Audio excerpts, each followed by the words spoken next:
Many people can quote the Ten Commandments, and there are a lot of people that are loosely familiar with the teachings of the prophets. Some people can recall a few passages from the Sermon on the Mount, or recall Jesus teaching to judge not, lest you be judged. But there are a few teachings in the Bible that are more indelibly etched on the minds of readers than the parables.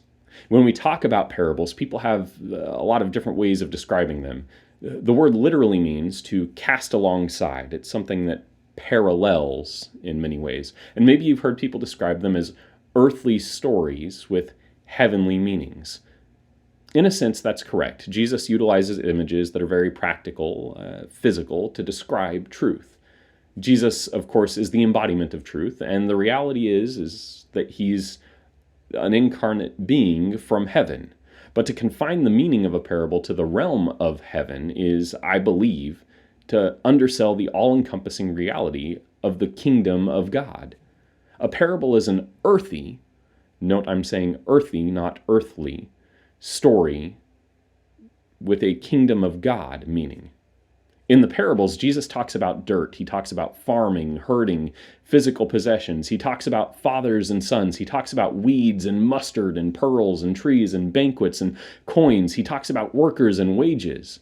And yes, in so many of these parables, he tells us about God the Father. He tells us about the kingdom of heaven. But he also tells us that the kingdom of heaven, the kingdom of God, is not confined only to the heavenly realms, but is a very present reality that permeates our everyday lives, that an individual with a mind and heart and hand dedicated to that kingdom can see the plain truth of it realized in marvelous ways every day, here and now.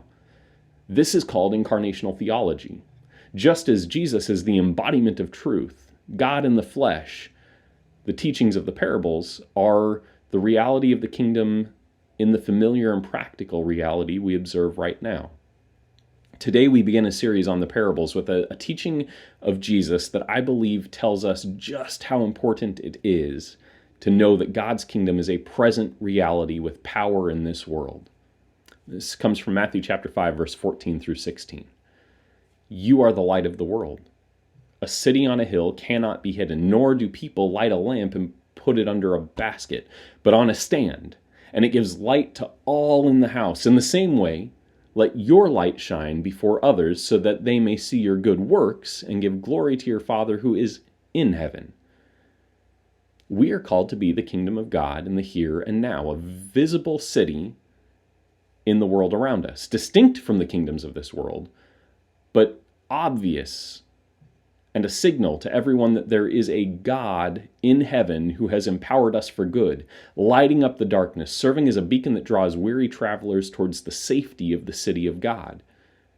I believe truly that the parables call us to make the kingdom of God earthy and touchable for the citizens of this world, so that they might see it, touch it, experience it in ways that change their lives forever.